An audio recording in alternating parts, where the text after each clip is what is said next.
Kumusta mga kapatid? Welcome to Motor F Pinas. Time check tayo, it's 3:56 in the afternoon. And ngayon nag-decide kami na mag-ride. Kasama ko si Mrs. And ngayong araw pupunta tayo ng Mangantila Cafe and Resto dito sa may Baras, Rizal. So short ride lang din to mula sa amin. Although ngayong oras kasi is medyo rush hour na.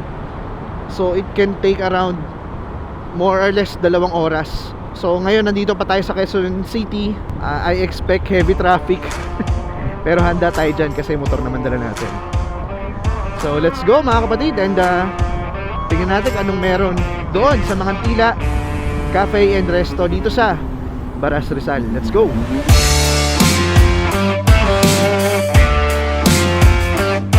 Banggaan, no? Ito lang mahirap pag rush hour. Madalas ganyan. Ay nako, grabe ang tindi ng traffic. Weekday kasi ngayon, rush hour pa. Tapos ito, as per Waze, 1 hour 37 minutes. Sakto lang, hindi man ganun kalayo. Alright, so nandito na tayo sa Marcos Highway. Ang tindi ng traffic, grabe. Eto, may dadaanan naman tayo. Pero tolerable, moving naman. Grabe talaga labanan kapag traffic, no? Lalo na pag rush hour. Oh, meron pang ganito. Ano to? Pwede pala yun. Lalabas yung pagka-inner warrior mo kapag nasa daan ka naman ganitong oras eh. Ito yung sinasabing bakbakan, hindi yung bakbakan dun sa daan na harurot kayo.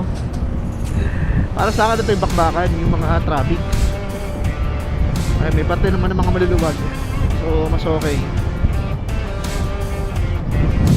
Sana maganda ron, no?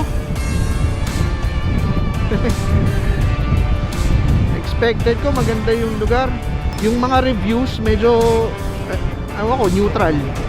So malaman natin sa experience natin kung kamusta, no? And hopefully maabutan natin yung sunset. Bahala na si Batman. Tanong ko yan, alam kaya ni Batman na siya na yung bahala? Lagi nyo na sinasabi, bahala na si Batman, bahala na si Batman. Problema nyo yan, huwag nyo ano sa akin. Actually, dapat magtatagaytay kami. Kaso, masyado nang late. So, yung trabaho ko medyo na-late na rin ng tapos. Maganda sana pumunta doon weekday. Tapos, umaga, no? Mga ganong oras. Although weekday naman ngayon. Ayoko pumunta ng Sabado at Linggo doon kahit umaga, mahirap na. So, eto naman Mangantila. Hindi pa namin napupuntahan to. Oo, ilang beses na kami nakapunta sa Rizal. Pero kasi syempre malaki Rizal eh, di ba? Hindi pa namin napunta sa Mangantila. Ilang beses namin plinan, pero hanggang plano lang. Mga nakikita ko lang siguro sa mga TikTok or sa social media. Ngayon ko siguro kung nagtagaytay kami, 100% dadaanan namin yung Mahogany. Yung Mahogany Market. For sure doon kami kakain ng tanghalian. Pero hopefully next time, either Tagaytay or Batangas. Imagine ha, tagal ko na nagmumotor. Hindi pa ako nakakapunta ng Kaybiang Tunnel, hindi pa. Gusto ko pumunta ron. Although kasi curious ako, anong special ba doon? Pwedeng comment kayo guys, anong special sa Kaybiang? Kasi tunnel lang yun na walang ilaw eh. Hindi na naman ganun kahaba. Meron bang historical story doon o hindi ko lang alam kung ano? Bakit kaya siya naging tourist spot? Most likely sa mga nagmumotor. Yun ang curious ako, bakit? Anong special dun sa Kaybiang Tunnel? O siguro katulad din siya ng parang yung arko sa may Infanta. Parang goal na kapag nakarating ka doon. Enlighten me guys, hindi ko rin alam eh. So hopefully makapunta rin tayo doon. Tapos ayun, food trip, pasyal. Huli kong punta ng Tagaytay, yung nag-Suzuki address ako, yung unang motorsiklo namin. That was what, 6 years ago, 7 years ago, mga ganyan. So nagano kami noon, Bulalo. Along din doon. Tapos nag-sky ranch din kami. Masaya yung ride namin eh. Maganda yung panahon, umaga. Malis ata kami around 5:30 in the morning. So gusto ko syempre maulit yun. Yun nga lang kasi no, ang traffic talaga sa South, Quezon City kami.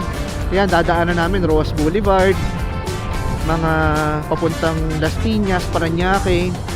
Ayan, alam naman natin, service road niyan.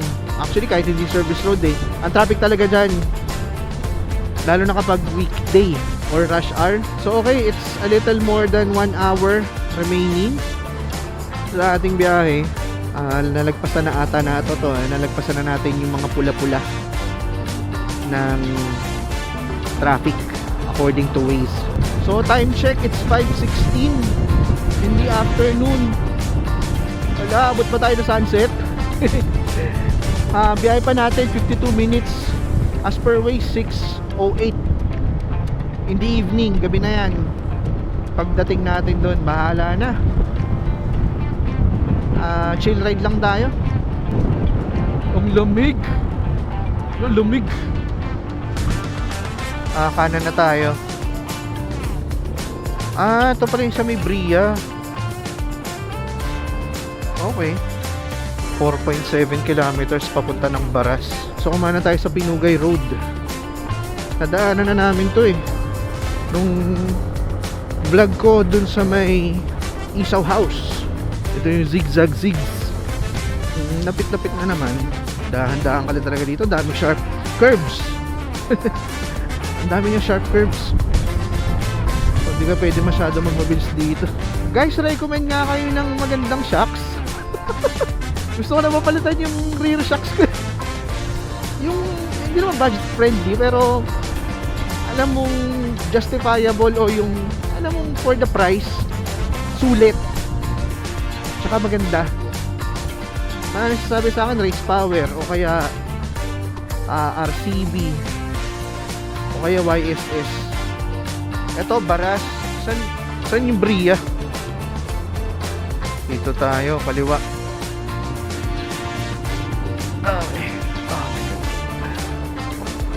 Ops roads. Dahan-dahan, dahan-dahan. Mahirap na, mahirap na. Baka dumulas ka, baka dumulas ka. Mahirap na, mahirap na. Sa Marilake, maraming zigzag o yung maraming kurbada. Dito maraming ups and downs. Taas baba, taas baba. May mga part pa na hindi maayos yung daan. Kaya kung dadaan kayo dito, medyo ingat kayo. Maintain speed lang. Kanina pa kami nagmamaneho dito ah. Wala pa Jollibee dito o McDo. Bored na ako sa ang haba ng daan, bored na ako. Wala bang ano dito, 7-Eleven? Paano pala itong mga residente sa mga ganito, no? Ano muna, paload mo muna ako sa 7-Eleven. O kaya lalamove eh, no? Paano ka lalamove dito? Ito daw. Ay! Sabi turn left. Eh, ba't sarado? Turn left daw eh. Paano daan yan? Oh, yung Pato. May ano na yon, Rayuma. Papuntang ano to ah. Papuntang Pililia. Oh. So ito, dito kami sa Manila East Road. Malapit na kami actually. 12 minutes na lang. Ano? Bangandang? Ano? Bangandang? Banggandang? Banggandang. Nakakabulol. Banggandang Baras. Bayan na to. Ito pala bayan ng Baras, no? Parang ano lang din, bayan ng Antipolo. Oh, ngayon lang ulit ako nakakita ng McDo. Wah. Ayun, Mangantila Cafe and Restaurant. Ito. Ito na pala yun. Okay. Mangantila po. May bayad ba? 30 pesos. Pero kung kakain doon, pag doon kakain, no entrance fee of for viewing 30 pesos per head. Okay. Salamat. Narating rin natin mga kapatid. Dito na tayo. Mangantila Cafe and Resto. Ito yung popular nila na dadaanan.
So ito, dito na tayo. Tumigil lang muna kami para konting picture lang.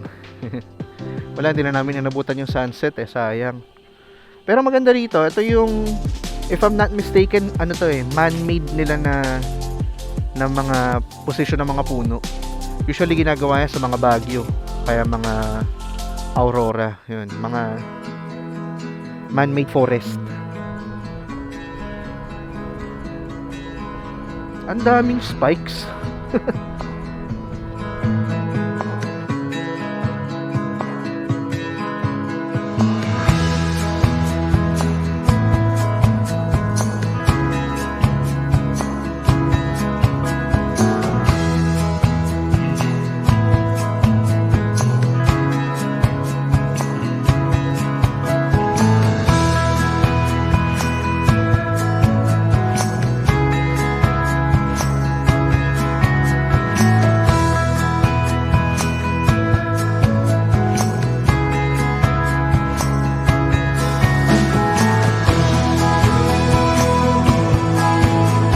So okay, nandito na tayo sa Mangantila Cafe and Resto dito sa may Baras, Rizal.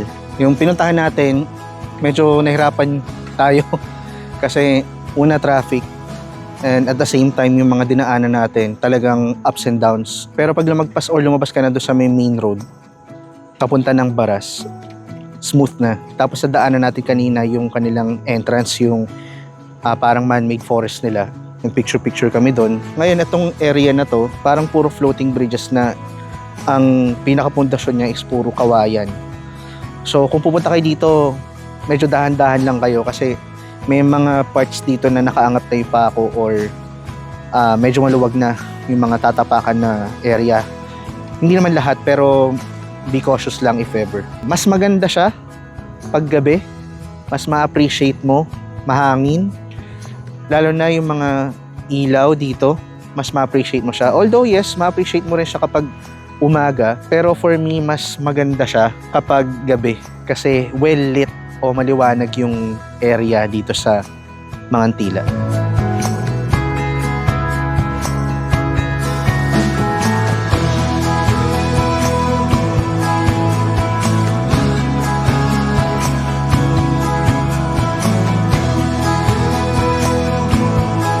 Mahangin dito, malamig, masarap at yung simoy na hangin dito is talagang fresh, no? Sa background natin, merong mga nangaharana, no, para sa mga customers. And yung vibe dito is good. Yung place is nice. Babalik-balikan natin to. Ganda dito.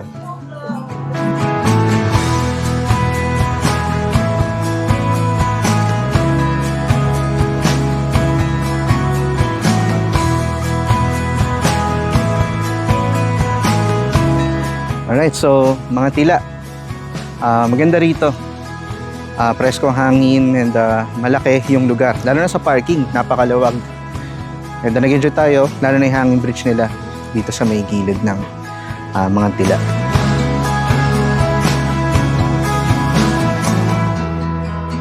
Then again, if you enjoyed watching this video, please like, share, and comment down below. At kung bago ka sa akin channel, subscribe ka na rin kapatid. And hit that notification bell icon para palagi kang updated sa mga upcoming videos ko. Hanggang dito na lang, ride safe.